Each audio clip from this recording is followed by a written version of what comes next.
चलो पढ़ेंगे। उसके बाद हमारा कहाँ पहुँचे थे हम? हाँ, थर्ड पैराग्राफ पहुँच गए। वो लाइन पढ़ ली कॉस्ट जुडिशियल वाली? पढ़ ली? झूठ है। ठीक है। With effect from 1 October 2020, IFSCA assumed powers of the 4 domestic regulators and has started with the development and regulatory affairs of India made in GIFT City। बढ़िया। इसी पैराग्राफ में द नीश फाइनेंशियल सर्विसेज मिला 1 2 3 4 5 6 line था कुछ। The niche financial services include international bullion exchange, aircraft leasing, financial courses, ये सारे अलग अलग कोर्सेज हैं।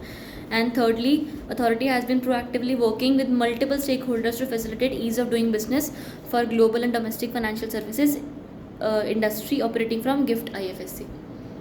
बढ़िया। ये लो, ये कुछ नीच सर्विसेज है जो दे रहे हैं और होगा तो अपना इंडिया के लिए अच्छा है। अगला, IFSC is a unique authority which has been vested with the dual mandate of developing and regulating the IFSC in India. ठीक है, इनको दोनों काम दिए, रेगुलेट भी करो अपना, बाकी के साथ साथ डेवलप भी करो। ठीक है, रेगुलेट, डेवलप, मैंडेट, ये सारा उनको काम दिया है, उनको सारा ध्यान रखना है। यहाँ तक साथ में अगला पेज का कुछ काम धंधा है नहीं यहाँ पर, रहने दो। Powers and functions of IFSC chapter में खत्म हो जाता है तो छूट रहा है इसके अंदर। ए वाला पॉइंट में second paragraph, the authority is empowered,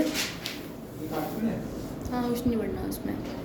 Authority is empowered to develop and regulate the financial products, services and institutions independently.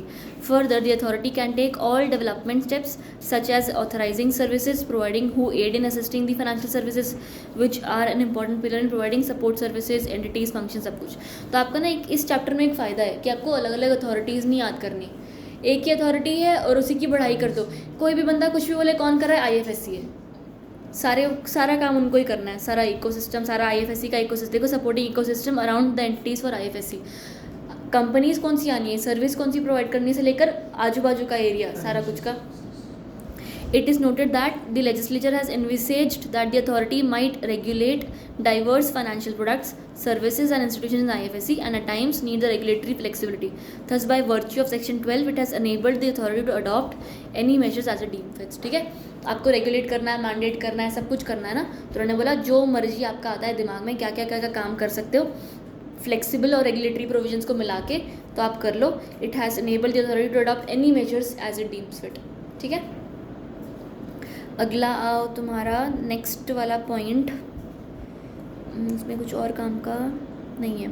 Next point, B point में section 12(2) empowers the authority to regulate those financial products, services and institutions in IFSC which are permitted to operate in IFSC before the commencement of the act and which are notified by central government from time to time। ठीक है, of course ना वो सारे organisation जो यहाँ पर आएंगे। हमने पहले में पढ़ा कि बोला इकोसिस्टम है पूरा IFSC एज अ होल, जैसे कि हमने SEZ में पढ़ा था ना, SEZ डेवलपर, SEZ यूनिट। तो डेवलपर को रेगुलेट करना है, सिमिलरली फर्स्ट पॉइंट में IFSC को पूरा रेगुलेट करना है, उसके इकोसिस्टम को रेगुलेट करना।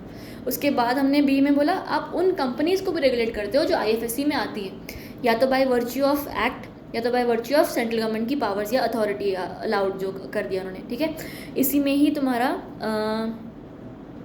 और कुछ है? हाँ नहीं, बस रहने दो। सी पॉइंट आओ और सेकेंड पैराग्राफ देख लो।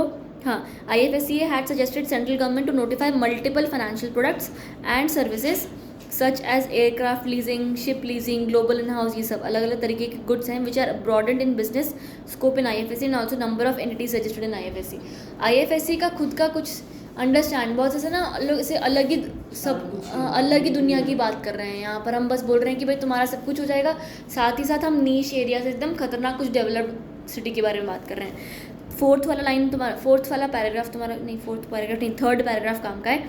IFSC can also be perceived as a lab for financial experiments. See, यहाँ पर सारी अलग अलग फाइनेंशियल एक्सपेरिमेंट्स होगी which would enable the government to experiment with new financial services based on their adoption and risk perception can be replicated in the domestic economy. है ना, वहाँ पर आप काम करो, अगर चल गया ना तो फिर इंडिया के अंदर मतलब IFSC के बाहर भी ले आओ। पॉइंट समझ में आया कि वहाँ पर चल गया तो डोमेस्टिक इकोनॉमी में भी रेप्लिकेट कर लेना उस चीज़ को। IFSC is a unique regulatory, क्या लिखा है, रेगुलेशन यूनिफाइड, मैंने ना वो ज़्यादा ही मार्क कर रखा है इसको, unified regulator exercises control over all the financial services and hence is equipped to provide better oversight on these new generation initiatives। बढ़िया। तो यहाँ पर इसका मतलब क्या हुआ, ये unified regulator and all. Unified regulator क्यों, क्योंकि सारी लेजिस्लेटिव पावर्स भी हैं इनके पास, है ना, पूरा लेजिस्लेट करते हैं ना, क्या क्या नहीं, कौन सी रूल्स एक्ट सब कुछ। क्लैरिटी आ रही है। अगला, powers of the authority under section 13। Section 13(1) specifies that all powers exercisable by an appropriate regulator specified in first schedule। काम का है क्या कुछ इसके अंदर, नहीं। अगला पेज आओ, अगले पेज में जो शेड्यूल लिखा है ना, फर्स्ट शेड्यूल, ठीक है, कटना मत, रुक जाओ। अब है ना यहाँ पर देखो क्या लिखा हुआ है, अंडरस्टैंड, इसको सिर्फ एक बार पढ़ना, प्लीज़ पढ़ना, बहुत इंपॉर्टेंट नहीं है पर इसको पढ़ना पड़ेगा तुमको। क्यों पढ़ना पड़ेगा, हमने कहा IFSCA इन सब की अथॉरिटीज़ का भी, अथॉरिटी का पावर इनके पास ही है, राइट। हमने कहा ना IRDA का काम भी IFSCA करेगा, RBI का भी यही करेगा। तो हमने बोला कि अच्छा हाँ, RBI का काम जो ये वाले इधर सामने दिए हुए ना 8 पॉइंट्स, ये भी वही करेगा। तो तुम्हें ना एक नाम पता होना चाहिए हल्का फुल्का, कुछ ऐसा कुछ आ गया कि IFSCA issued any regulation based on this this this, तो हमको पता है कि अच्छा हाँ इसके पास पावर है ये वाली, ठीक है। उसके बाद फाइनेंशियल प्रोडक्ट्स। अब ये वाली जो चीज़ है फाइनेंशियल प्रोडक्ट्स, ये ना रटने वाली चीज़ है, कुछ मैं नहीं कर सकती, पढ़ना पड़ेगा तुमको। अगर पूछ लिया तो डायरेक्ट क्वेश्चन आ सकता है इसका, ठीक है। हाँ, फाइनेंशियल प्रोडक्ट फर्स्ट वाला, सिर्फ प्रोडक्ट, ठीक है, सारा नहीं, पहले प्रोडक्ट मार्क कर लो। हाँ बस ये प्रोडक्ट क्या क्या है, securities, contract of insurance, deposit, credit arrangements, any other. उसके बाद न्यू वाले में एयरक्राफ्ट लीज क्या होता है, क्या नहीं मुझे ज़्यादा नहीं, बस लीज पर लिया है पर लोन पर दिया है वाला सब कुछ हो जाएगा। उसके अलावा Boolean spot delivery, Boolean depository receipt, वो DRs जिसकी अंडरलाइन सिक्योरिटी बुलियंस होगी, याद आ रहा है DR, वो गोल्ड के सिक्के या गोल्ड के ऐसा, ठीक है। उसके अलावा operating lease, such as ship lease, और लास्ट में शिप लीज दोबारा है, ठीक है। ऑपरेटिंग लीज के अंदर शिप लीज है, फिर थर्ड वाले में ship lease including operating lease, ऐसा है।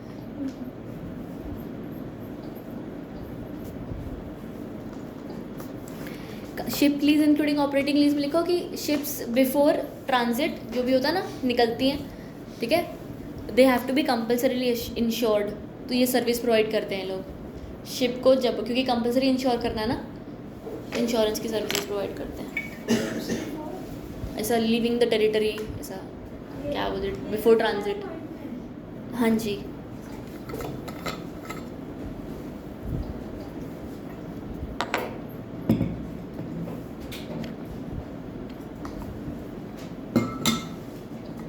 उसके बाद फाइनेंशियल सर्विसेज क्या क्या है, वही सिमिलर जो ऊपर गुड्स थे ना, उन्हीं की ही बाइंग सेलिंग हो गई। फाइनेंशियल से subscribing products, agreeing to deposit, safeguarding, administrating assets, similar ही है सारा।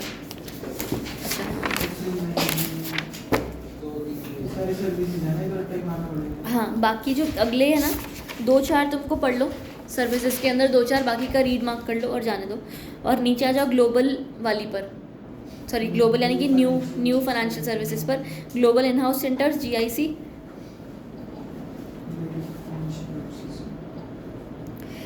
ग्लोबल इन हाउस सेंटर मतलब एक तरीके से इंडियन बैंक है IFSC के अंदर।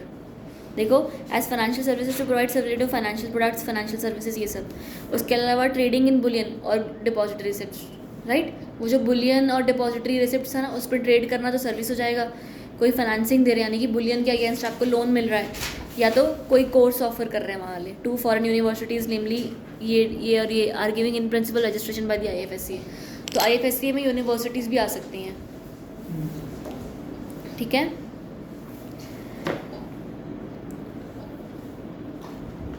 उसके बाद trading and listing and trading of securities in IFSC, यही है ना टॉपिक तुम्हारा भी, ठीक है। इसके अंदर तुम्हारा फर्स्ट 2 पैराग्राफ्स मार्क करने। यहाँ पर क्या हो रहा है ना, सिक्योरिटीज़ इन IFSC मतलब क्या हुआ, वो जैसे मैंने तुमको कहा ना कि वो IFSC के नहीं, IFSC के एक्सचेंज में लिस्ट होने के लिए, एक्सचेंज में, है ना। तो बस first, in globalised world global capital markets as an important driver of economic growth and development, the setting up of the IFSC in India is aimed at tapping global capital flows to meet India's development needs and simultaneously provide international issues a globally competitive financial platform for the full range of international financial services. बढ़ाई मार दी तो मुझे थोड़ा बहुत इसके अंदर समझ आता लिख देना, नहीं तो एक बार ChatGPT ईजी लैंग्वेज क्या है इसकी, ठीक है। लिख लेना प्लीज़। ये सारी ना एक्स्ट्रा करिकुलर एक्टिविटीज़ होती हैं, ये एग्ज़ाम से पहले पहले हो जानी चाहिए तुम्हारी। दिसंबर मिलेंगे क्या?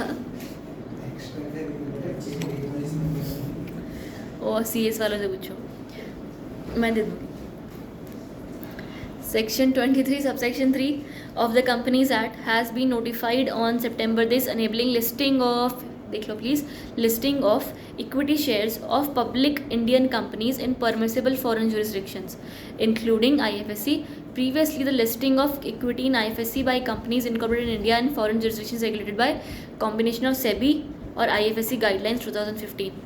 ठीक है, यहाँ पर सब कुछ इकट्ठा ही लोग रेगुलेट कर रहे हैं। कोई भी कंपनीज 2020 के बाद वाली enabling listing of equity shares India में IFSC के पास इंक्लूड होकर रजिस्टर हो सकती हैं। सी समझ में आ रहा है? इंग्लिश हिंदी कर रहे हैं, बताओ कुछ डाउट कहीं पर? जिया ने पढ़ा?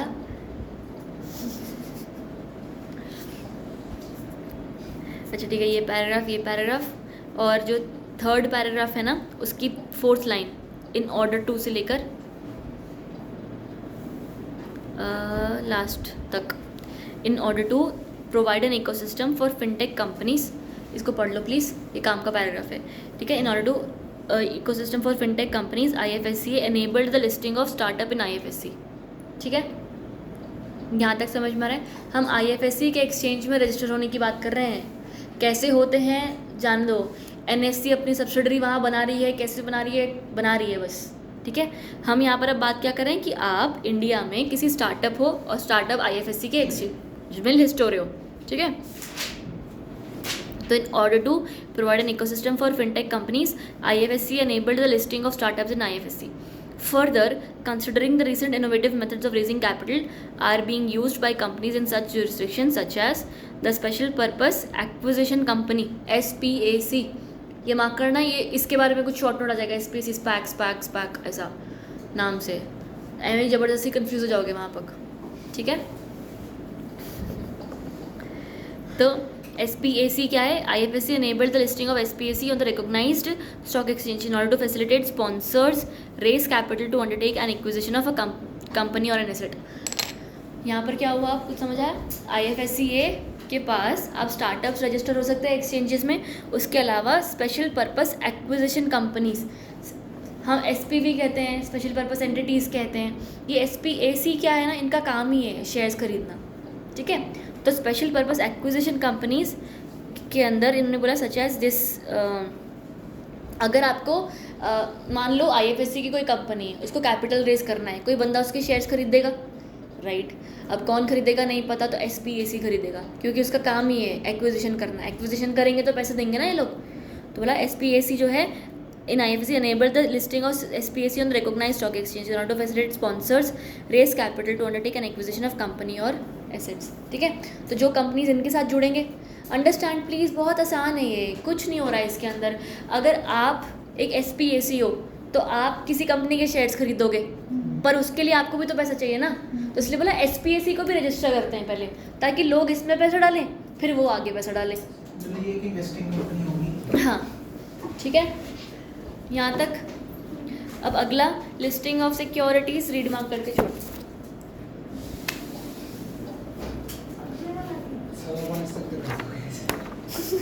हाँ नहीं, ये पढ़ेंगे। चलो, the salient features for raising of capital through IPO और and recognised stock exchange and IFSC are as follows. अगर IPO के थ्रू आप पैसा रेज करो, कैसे करो, ये ना सब हल्का हल्का पढ़ते हैं, जहाँ जहाँ जितना ज़्यादा समझ में आ गया, बहुत ज़्यादा दिमाग नहीं। Equity, an issuer shall be eligible to make an IPO offer of specified securities only if, पहला, the issuer has an operating revenue, India के अंदर IFSC के अंदर उसकी ऑपरेटिंग रेवेन्यू है, मतलब ऑपरेटिंग रेवेन्यू मतलब रोज का उसका काम है। ठीक है, खाली एक बिल्डिंग बेच के पैसा आ गया नहीं, ऑपरेटिंग रेवेन्यू है। Based on consolidated audited accounts, consolidated मतलब मान लो उसकी कोई और कंपनी है, सबके जॉइंट वेंचर्स है, होल्डिंग सब्सिडरी कुछ भी, तो सबका कंसोलिडेटेड अकाउंट करके ऑफ एटलीस्ट USD क्यों, क्योंकि IFSC में है। हाँ ठीक है, तो at least $20 million in the last financial year और averaged over the last 3 financial years. ठीक है, शाबाश, है ही नहीं। ऑपरेटिंग रेवेन्यू कितना? कहाँ रेवेन्यू अपने में लिखा है 20 मिलियन। ये वाला, तुम्हारे कितना है? ये वाला नहीं है। इसी है। मैम आपके में कितना है? ऑपरेटिंग रेवेन्यू रेवेन्यू में मेरे पैसे नहीं दिए हुए, नहीं दिए 20 मिलियन। और क्या चीज है आपका? ऑपरेटिंग रेवेन्यू भी लिखना है। वो आपने भी आपका 20 मिलियन। हाँ ये रहा। नहीं मैम तो कहीं तेरा यही है, पता नहीं क्या दिखा। एवरेज प्री टैक्स, अच्छा प्री टैक्स प्रॉफिट नहीं आमनी ना मेरे में। वर्डिंग थोड़ी डिफरेंट है बस। जो तुम्हारा प्री टैक्स प्रॉफिट है ना, मेरे में ऑपरेटिंग रेवेन्यू लिखा हुआ है ऑन कंसोलिडेटेड ऑडिटेड अकाउंट्स, ठीक है, ऑफ एटलीस्ट $1 मिलियन। हाँ कौन सा टैक्स प्रॉफिट? तेरे में प्री टैक्स नहीं होगा, तेरे में ऑपरेटिंग होगा। नहीं ए में, तेरे में ऑपरेटिंग होगा, ऑपरेटिंग रेवेन्यू लिखा हुआ है। हाँ 20 मिलियन। हाँ अरे वो सेकंड पॉइंट है। वो हमारे भी है ऑपरेटिंग रेवेन्यू 20 मिलियन। फर्स्ट में एवरेज टैक्स प्रॉफिट इसकी भी हमारी तरह ही है। ये भी सबकी अलग। नहीं मेरे में आया ना प्री टैक्स, मेरा बी पॉइंट है प्री टैक्स। पहले हमारा वो नीचे होता है। हाँ सेम है, तुम्हारा जो 2 है मेरा 1 है, मेरा 1 है तुम्हारा 2 है। हाँ दोनों मार्क कर ले बस।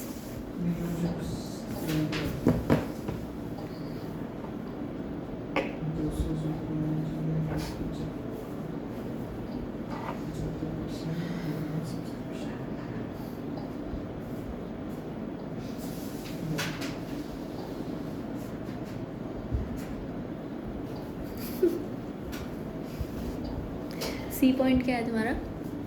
छोड़ी थी हम subscription. Any other eligibility criteria? Any other eligibility criteria that may be prescribed by the FSC. Very good, any other ही आ गए तो खत्म ही फिर तो। अगला आपका कितना है? मेरे में 2 पॉइंट और हैं। इशू साइज हाँ इशू साइज कितना है तुम्हारा? 15 मिलियन। मेरे में है नहीं, मैंने लिखा हुआ है। हाँ हाँ लिखा हुआ है सच में, देख मैं ज़्यादा अच्छी बच्ची हूँ तेरे से। चलो ऑफर टाइमिंग है कि नहीं है? स्ट्रेट मिनिमम सब्सक्रिप्शन है, मिनिमम पब्लिक ऑफर भी नहीं होगा, कुछ नहीं होगा। Very good. मिनिमम सब्सक्रिप्शन कितना है? 75% मिनिमम सब्सक्रिप्शन। मार्क कर लिया, शाबाश। लॉकअप ऑफ सिक्योरिटीज़ है एक साल के वो 1.5 साल यानी कि लॉकअप ऑफ सिक्योरिटीज़ माने क्या वो बेच नहीं सकते इसको। स्मार्ट हो गया तुम लोग। अच्छा ये था क्या?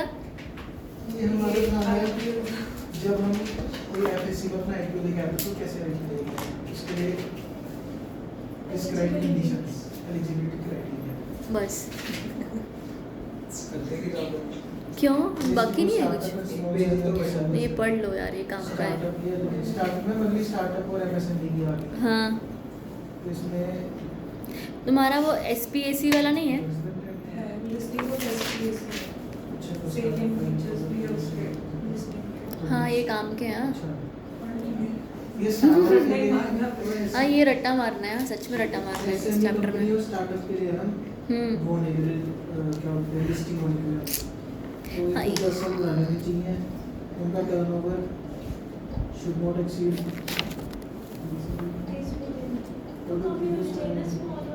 तेरे में भी है ना स्टार्टअप? should not exceed और इनोवेशन डेवलपमेंट।